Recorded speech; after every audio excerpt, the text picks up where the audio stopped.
Good morning, good morning. I am going to tell you a little story. I'm going to keep it quick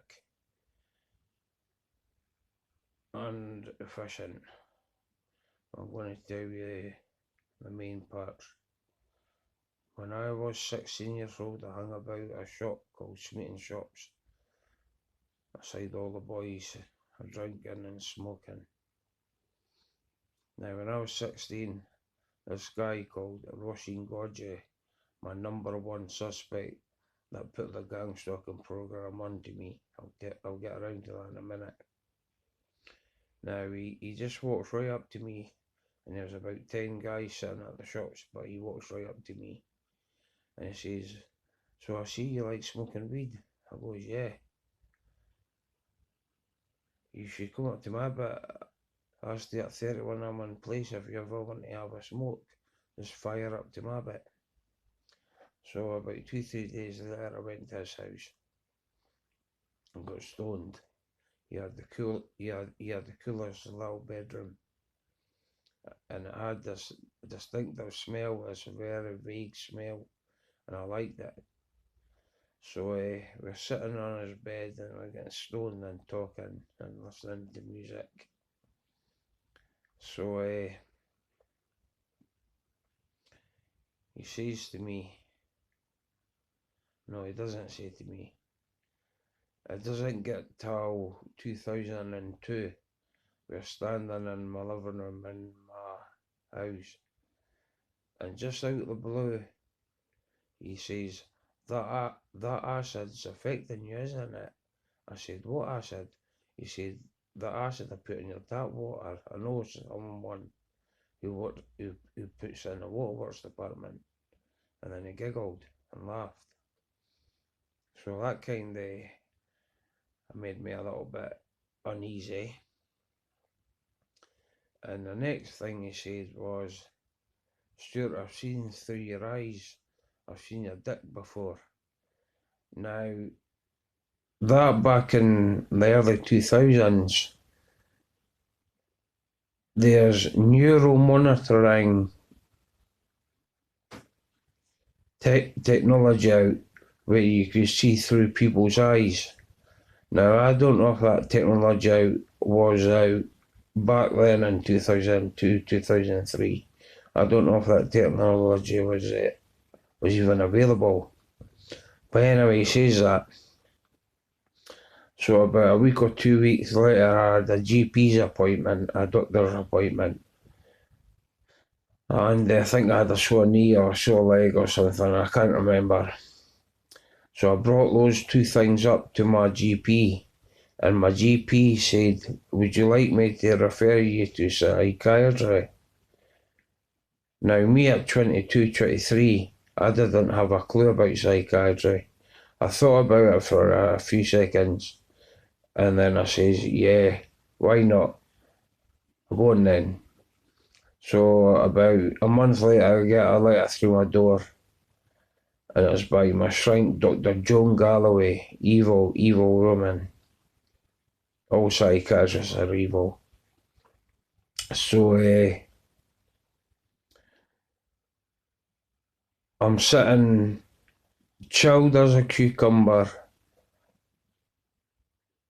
on the seat while she's writing down things, while she's asking me questions, and she's writing down things. Are you eating well? Are you sleeping well? Are you socialising, etc., etc.? And I reply positive all back to her.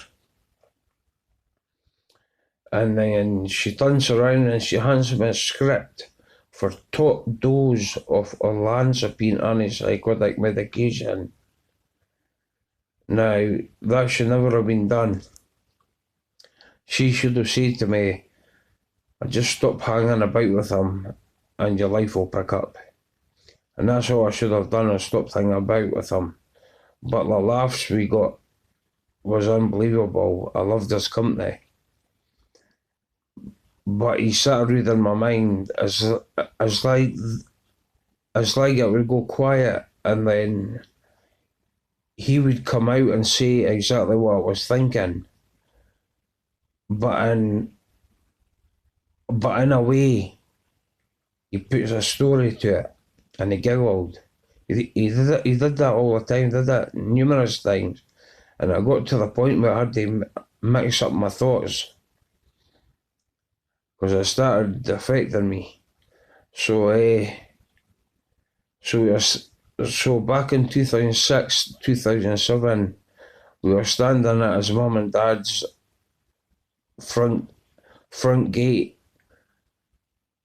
at the car, and his mum said, "Now remember, boys, I will be watching you, and especially you, Stuart."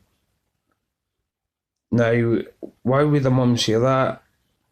Now, I'm certain that all the gorges are Masons and Eastern Stars now, since I look back on all this. And my earliest gang stalking scenario was back in 2007, 2008 when I was going to the gym.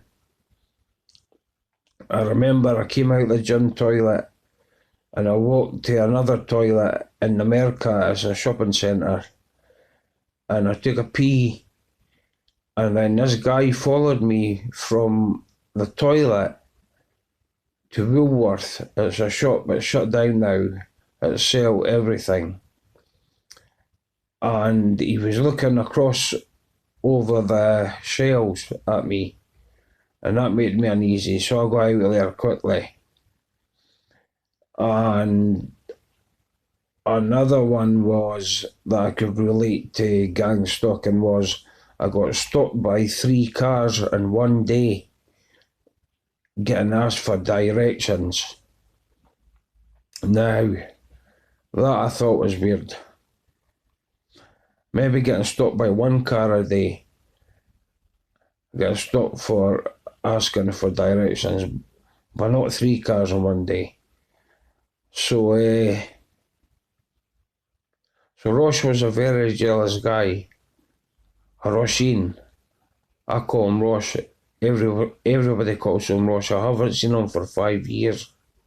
I stopped hanging about with him, but I was too late. I should have stopped hanging about with him back in 2002 when he said those disgusting, mean things.